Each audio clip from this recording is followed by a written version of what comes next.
बिस्मिल्लाहिर्रहमानिर्रहीम। अज़ीज़ तलबा अस्सलामु अलैकुम। ब्लूम ग्रामर स्कूल के तदरीसी नेटवर्क से मैं अपने दिमाग पंजम के तलबा व तालिबात से मुखातिब हूँ। मैं हूँ आपकी उर्दू की टीचर। जी बेटा, कैसे हैं आप सब? उम्मीद है आप सब खैरियत से होंगे और अपना काम, अपना पढ़ाई का काम तवज्जो और मेहनत से कर रहे होंगे। आप इससे पहले 5th क्लास बेटा हमारी 2 लेक्चर हो चुके हैं। 5th क्लास बेटा मैं आपसे मुखातिब हूँ। 5th क्लास बेटा आपके 2 लेक्चर, सबक नंबर 16 के 2 लेक्चर हमारे रिकॉर्ड हो चुके हुए हैं। सबक नंबर 16 हमारे पेशे, सबसे पहले हमने पढ़ाई और किताब का मश्की काम किया था। लेक्चर नंबर 2 में हमने अपने सवाल जवाब का काम किया था। हमने कॉपी के पेजेस रेडी करने, प्लान बनाया, टॉपिक्स बनाए और उसमें सवाल जवाब का काम किया। आज का हमारा लेक्चर नंबर 3 में हम सबक का खुलासा करेंगे। क्या आपने अपना पहला काम जो मैंने आपको सबक की पढ़ाई करवाई, किताब का बुक वर्क आपको किताब का मश्की काम किताब पर आपको करवाया, क्या वो आपने याद कर लिया, आपने उसको दोहरा लिया है? और अगर आपने अभी तक नहीं दोहराया तो आप उसको जल्द से जल्द इसी महीने, दिसंबर के महीने में ही आपने उसको मुकम्मल करना है। बिल्कुल किसी भी सुस्ती का मुजाहरा नहीं करना। अगर आप अपना काम आज का काम कल पे छोड़ेंगे तो आपका काम बहुत ज़्यादा इकट्ठा हो जाएगा।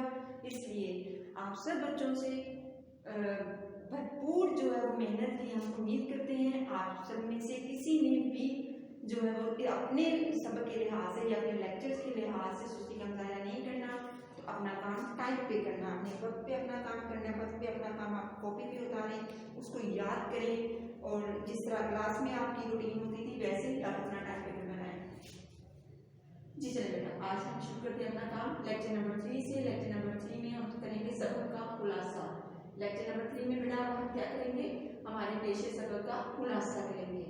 आइए मैं देखती हूँ कि हमने आज के सबक खुलासा में क्या जो बातचीत है वो हमने करनी है। खुलासा बेटे आपको पता है पहले भी हम जब हम अपने सिलेबस स्टार्ट किया था 5th क्लास में तो तब से ही आप खुलासे का काम बहुत सारे चैप्टर्स का कर चुके हुए हो। ये आज सबक नंबर 16 का खुलासा जो है वो मैं आपको करवाने जा रही हूँ और आपको इसका तरीक़ाकार भी आ गया कि खुलासे में हम क्या चीज़ें जिक्र करते हैं कि हमने पूरे सबक को मुख्तसरन बयान करना होता है कि सबक में हमने क्या पढ़ा, इससे हमें कौन कौन सी चीज़ें हैं, कौन सी मालूमात हमें हासिल हुई हैं और इसका नतीजा क्या निकला है। ठीक है, और आपको ये भी मैं बताती चलूँ कि हर सबक के पढ़ाने का, हर सबक आपका अलग से नाम होता है, अलग से उसका काम होता है, अलग से उसके मकासद होते हैं। तो ये सबक जो खुलासा हमने पढ़ा ये हमने पेशे के बारे में हमें मालूमात हासिल हुई हैं कि जो काम हम करते हैं दिन अपने आसपास देखते हैं कि हर कोई सुबह उठता है, अपनी रोजाना की रूटीन में अपने काम पे जाता है, शाम को अपना काम करके मुकम्मल वापस आता है, या कोई रात की ड्यूटी कर रहा होता है, कोई दिन की ड्यूटी कर रहा होता है। तो ये सब लोग जो काम करते हैं ये क्या करते हैं और किस लिए करते हैं? तो आज हमें ये बात समझ आ गई है अपने पेशे पढ़ के कि ये किस लिए करते हैं। ये पेशा क्या होता है कि हमें अपना काम रोजी कमाने के लिए हम जो भी अपना काम करते हैं उसे क्या कहते हैं? उसे पेशा कहते हैं। Let's start.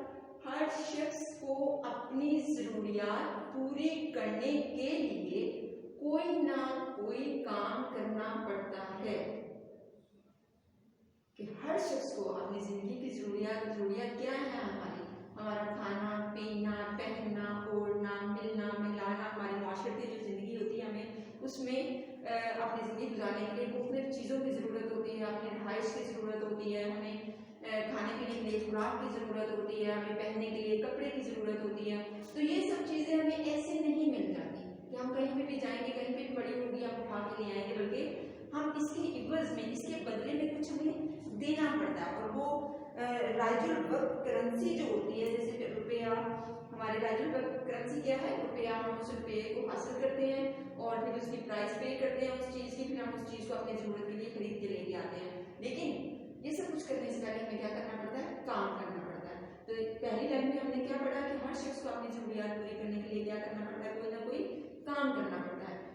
हमारे मुल्क में लोग मुख्तलिफ पेशों से वाबस्ता हैं।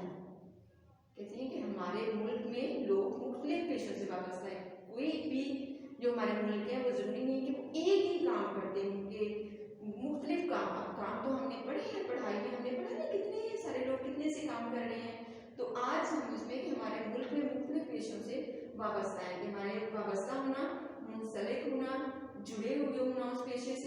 यानी वो काम वो कर रहे हैं, उसके साथ उनका जरिया रोजगार चल रहा है।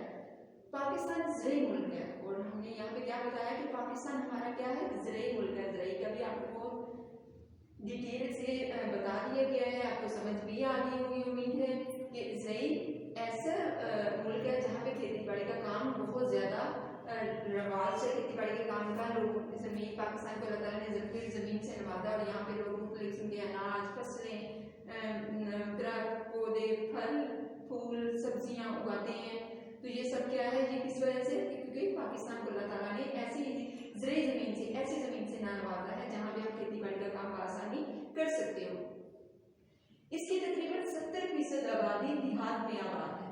तो पाकिस्तान के ज़्यादातर लोग, ये बार बार आपने सबक में पढ़ा है कि पाकिस्तान के लोग जो हैं वो तकरीबन बहुत ज़्यादा तादाद में देहातों में आबाद है। देहात छोटे छोटे गाँव होते हैं, वहाँ आबादी ज़्यादा नहीं होती, 100, 200 या इससे भी कम जो है छोटे छोटे गाँव होते हैं, 50, 70 इतने घर होते हैं गाँव में। ज़्यादा से ज़्यादा जो है वो अगर हो तो 150, 200, इससे ऊपर नहीं रहता बेटा, वो कस्बे की सूरत में इख्तियार कर लेता है। लेकिन देहात में जो जितने भी लोग रहने वाले हैं वो क्या, अब हम आगे बढ़ेंगे कि इसलिए हमारे मुल्क के ज़्यादातर लोग ज़राअत यानी खेती बाड़ी के पेशे से मुंसलिक हैं। अब देहात में जो लोग रहते हैं वहाँ पे उनके पास जो ज़रिया आमदन, जो ज़रिया उनकी आमदनी का बनता है वो खेतों में काम करते हैं। मैंने आपको बताया था कि कुछ लोगों के खेत अपने होते हैं, अपनी मलकियत में उनकी ज़मीनें होती हैं, थोड़े पैमाने पर, बड़े पैमाने पर वो वहाँ से वो खेती बाड़ी करते हैं, काश्तकारी करते हैं, अपनी चीज़ें उगाते हैं, फसलें उगाते हैं, ज़रूरत की रखते हैं, बाकी को मार्केट बेच देते हैं। तो इसलिए इन लोगों का में यही सहूलत रहती है कि वो अपने घरों में सुबह जाते हैं, खेतों की तरफ, खेतों में काम करते हैं, खेतों में काम करने के बाद वो वापस अपने घरों में आ जाते हैं। ये भी तो बेटा एक बड़ी बात है ना कि जब आप किसी दूसरी जगह पर काम करने जाते हो, शहर में काम करने जाते हो, वहाँ बाकायदा आपको रहाइश इख्तियार करनी पड़ेगी, वहाँ आपके लिए खर्चे बढ़ जाएंगे। अगर आप ऐसे ही काम करने चलते तो यहाँ पे इनके घर नज़दीक होते हैं, वो घरों में खेतों में काम करते हैं और फिर आसानी रात को अपने घरों में वापस भी आ जाते हैं। अब ये तो हो गया आपका फर्स्ट पैराग्राफ। फर्स्ट पैराग्राफ में हमने क्या पढ़ा कि बाकायदा तौर पे हमने पढ़ा कि पेशा हम क्यों इख्तियार करते हैं। दूसरी बात हमने पढ़ी कि जो हमारा मुल्क है इसमें भी लोग होंगे एक पेशे से वाबस्ता नहीं बल्कि बहुत सारे पेशों से वाबस्ता हैं। और फिर हमने अपने मुल्क का बताया कि हमारे मुल्क क्या है, हमारा मुल्क ज़रई है। और फिर हमने ये भी बताया कि इसमें हमारे मुल्क में ज़्यादातर आबादी देहात में आबाद है और उसी निस्बत से हमारे जो ज़्यादातर लोग हैं वो कौन सा काम करते हैं, खेती बाड़ी का काम करते हैं। अब आ जाए नेक्स्ट पैराग्राफ की तरफ। जब भी आपने पैराग्राफ स्टार्ट करना होता है आप थोड़ा सा उसको डिस्टेंस देंगे, लाइन से, मार्जिन लाइन के स्टार्ट से ही आपने शुरू करना। अपने डिस्टेंस यहाँ भी पैराग्राफ शुरू हुआ, यहाँ भी पैराग्राफ खत्म हो गया। अब नेक्स्ट पैराग्राफ आपने उसके सामने से शुरू नहीं करना बल्कि आपने डिस्टेंस थोड़ा सा फासला देना है, आपने स्पेस देनी है। मार्जिन लाइन से स्पेस देके आपने हाफ लाइन से कम का मार्जिन रखना है और फिर आपने नेक्स्ट पैराग्राफ स्टार्ट करना है। नेक्स्ट पैराग्राफ में आपका काश्तकारी के अलावा लोगों के काम करने के और भी ज़राए हैं। काश्तकारी से शुरू करें। सबसे पहले मैं इसको रीड आउट कर देती हूँ, फिर मैं आपको समझा देती हूँ। काश्तकारी के अलावा लोगों के काम करने के और भी ज़राए हैं। ज़राए ज़रिया की जमा है जिनमें डॉक्टर, टीचर्स, बैंक मुलाजमीन, वुकला, नर्सें, क्लर्क, मामार, दर्जी, हजाम, मोची, कुम्हार, तरखान, गवाले वगैरह शामिल हैं। शहरों के पढ़े लिखे लोग मुलाजमत भी करते हैं। ये तो होगी हमारे, इसमें मुख्तलिफ पेशों का जिक्र है। इस पैराग्राफ में क्या है, मुख्तलिफ पेशों का जिक्र है। हमने वैसे तो अपनी किताब में बहुत सारे पेशे पढ़े हैं, इनके अलावा भी हमने सुनार का पेशा पढ़ा है, हमने प्लम्बर का पेशा पढ़ा है, हमने कंडक्टर का पेशा पढ़ा है, हमने ड्राइवर का पेशा पढ़ा है, हमने और भी जो जैसे मोची है उसमें। तो आप कुछ पेशों का मैंने यहाँ पे जिक्र किया, मैं आपके बारे में आपको बता देती हूँ कि खेती बाड़ी में काश्तकारी से क्या मुराद है बेटा, खेती बाड़ी में दूसरा लफ्ज़ इसलिए इस्तेमाल किया ताकि आपको पता हो कि काश्तकारी में जो लफ्ज़ है ये भी खेती बाड़ी के लिए इस्तेमाल होता है। इसके अलावा जो पेशे हैं उनमें कौन कौन से जरिए, ज़राए की जमा यानी और भी जरिए जिनसे लोग अपनी आमदनी बनाते हैं, अपनी आमदनी हासिल करते हैं। इनमें क्या है, डॉक्टर। ठीक है, आप सब जब भी आपसे पूछे तो बड़े खुश होकर बताते हो कि हमने पढ़ लिख के मेहनत करके क्या बनूंगा, डॉक्टर्स बनूंगा। यकीनन उसमें से कुछ बच्चे ऐसे भी होंगे टीचर्स, जैसे हम आप टीचर्स आपको पढ़ाते हैं। बैंक मुलाजमीन, ये बैंकों में काम करते हैं, जहाँ पे लेन देन के मामला होते हैं, हम रकम जमा करवाते हैं, बिल जमा करवाते हैं, और इसके अलावा तनख्वाहें वगैरह गवर्नमेंट मुलाजमीन की, दूसरे प्राइवेट मुलाजमीन की, तो इनके साथ आपने अपना वो ओपन करवाना होता है बैंक में। मुख्तलिफ किस्म के जो मामला होते हैं वो बैंक मुलाजमीन, यानी ये वो जो लोग वहाँ पे मुलाजमत करते हैं वो सारे ये वाले काम करते हैं। उसके बाद नेक्स्ट आ जाता है बुकला। बुकला जो है वो अदालतों में काम करते हैं। किसी देखिए हम लोगों के कभी किसी के साथ झगड़ा अल्लाह ना करे हमारा या कोई और जो लोग हैं उनके झगड़ा हो जाता है, वो खुद से फैसला नहीं कर पाते, तो फिर क्या होता है कि वो अपना केस अदालतों में ले जाते हैं, अपना केस अदालतों में ले जाते हैं। यहाँ वकील जो है उनके केस का दिफा करते हैं, उसके बारे में दलाइल देते हैं, और फिर जो है वो उनके केस का फैसला होता है। किसी भी किस्म के मामला जो ऐसा सख्त सूरत हाल इख्तियार कर लें तो बुकला फिर उसमें पढ़ के उन मामला को दुरुस्त करवाते हैं, उन मामला को जज देखते हैं, जितने भी वो उसका वो मामला होता है जो पेश किया जाता है, जो झगड़ा पेश किया जाता है। नेक्स्ट आ जाती है नर्सें। नर्सें भी हमारी बहुत ही मुतबर्रिक आप कह लें, खिदमत के लिहाज से, खिदमत खलक के लिहाज से ये पेशा जो है ये बहुत ही आप ये समझें कि बहुत ही अल्लाह ताला के यहाँ इसका अजर भी है कि आप किसी बीमार की जब इयादत करते हो, उसकी खिदमत करते हो, उसकी ज़रूरियात पूरी करते हो, तो नर्सें जो है हॉस्पिटल यानी अस्पताल में काम करती हैं, डॉक्टर्स के साथ काम करती हैं, मेडिसिन वगैरह देने, मरीज को पट्टियाँ वगैरह जैसे बैंडेजेस होते हैं पट्टियाँ करती हैं, इंजेक्शन लगाती हैं, ये सारा काम कहाँ पे है, और बाकायदा ये ट्रेनिंग हासिल करके ये काम करती हैं।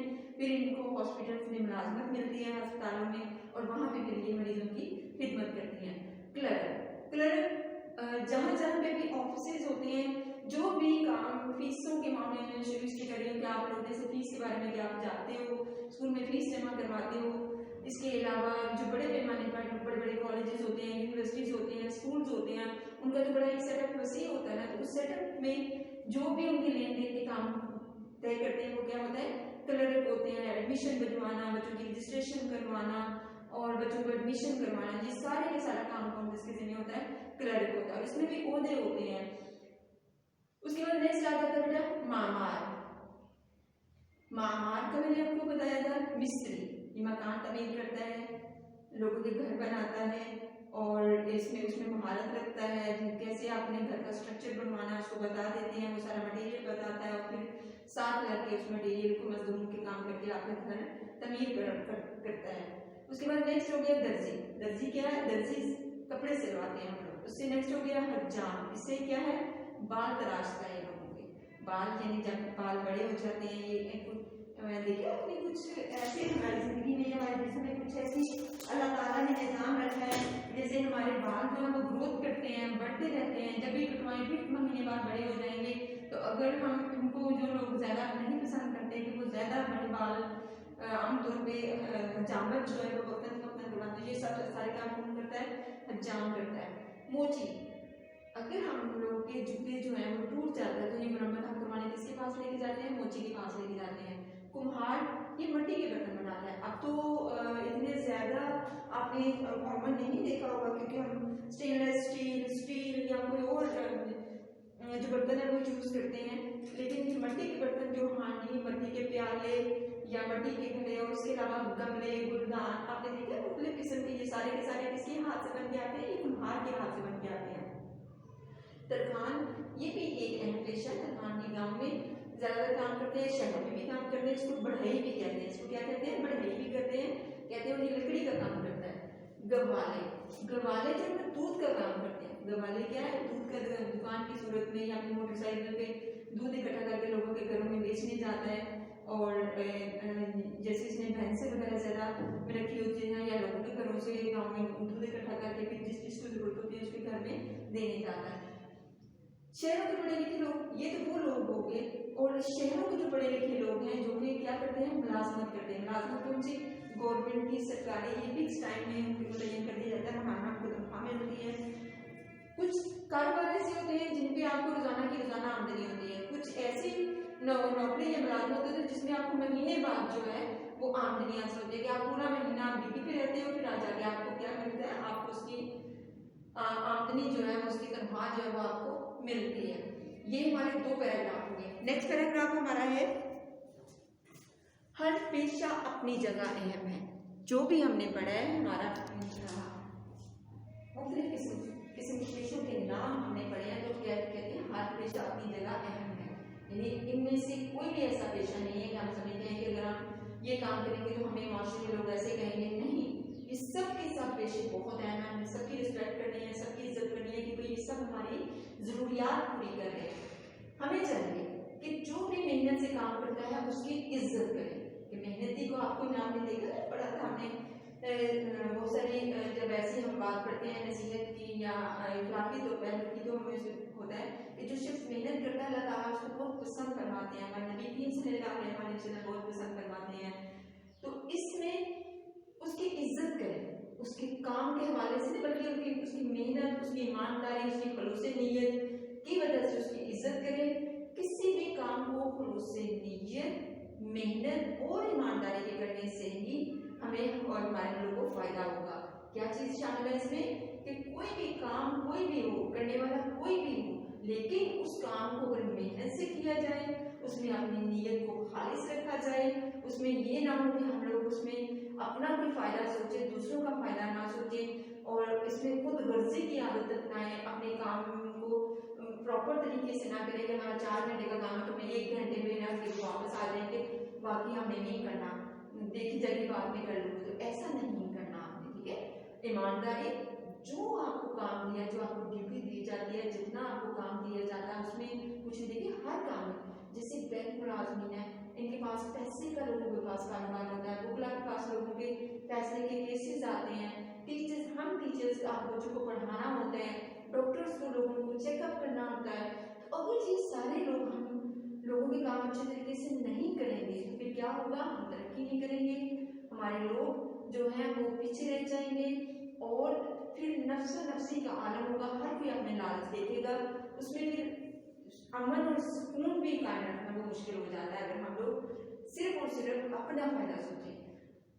और उससे क्या होगा, अगर हम ऐसे काम नहीं करेंगे तो हमें फायदा बिल्कुल भी नहीं होगा, और अगर हम ऐसे काम करते हैं तो उसमें हमें भी फायदा होगा, हमारे मुल्क को भी फायदा होगा, लोगों में इत्मीनान हासिल होगा। एतमाद होता है भरोसा, खुलूस नीयत से काम करने से, नेक नीयत से काम करने से, ईमानदारी से काम करने से लोगों में इत्मीनान हासिल होगा, और दुनिया में कामयाबी के साथ साथ हमारी आखिरत भी समझ आएगी। बेटा इसका फायदा, यानी जो भी हम जिस भी नीयत से काम कर रहे हैं, इन्नमल आमालु बिन्नियाति, बेशक हम लोग अदालतदार नीयतों पर हैं, हम जिस भी नीयत से काम करेंगे उसका सबसे पहला असर हमारे ऊपर होगा। अगर हम अपनी नीयत को अच्छा और खालिस रखेंगे तो उससे क्या होगा, हमें दुनियावी तौर पे भी फायदा होगा, हमें हम सबको इस बात में यकीन है ना कि हमारा एक दिन क़यामत आएगी, जो हमें आखिरत होगा, हमारा हिसाब किताब होगा। तो हम ये दुनिया में जो भी अमाल करते हैं, अल्लाह ताला ने ये दुनिया है, ये हमारी आखिरत की खेती है, जहाँ पर हमारे जितने भी मामला होते हैं, जितने भी काम होते हैं, इनको आखिरत में तोला जाएगा।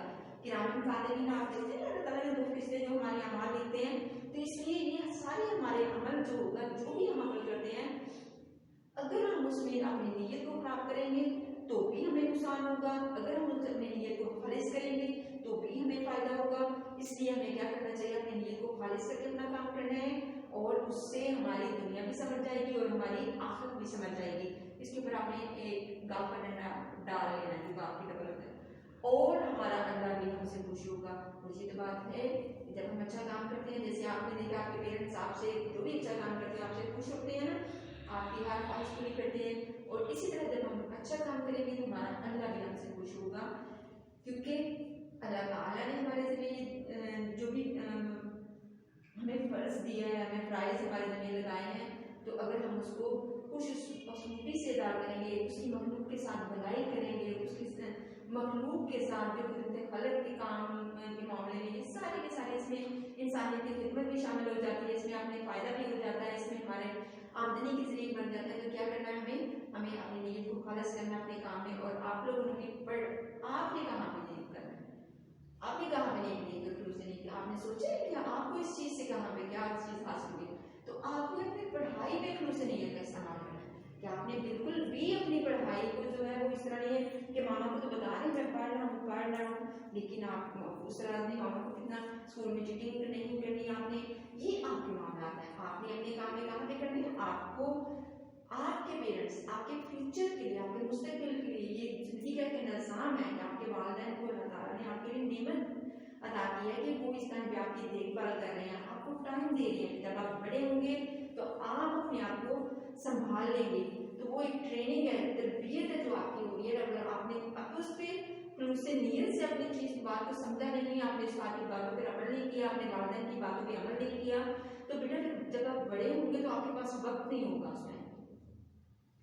अभी से अपने उसूल बनाएं, अपने काम को अच्छे तरीके से करना सीखें, मेहनत करें। ये मेहनत आपकी सारी जिंदगी आपके काम आएगी और आपको इसका बहुत ज़्यादा फायदा होगा।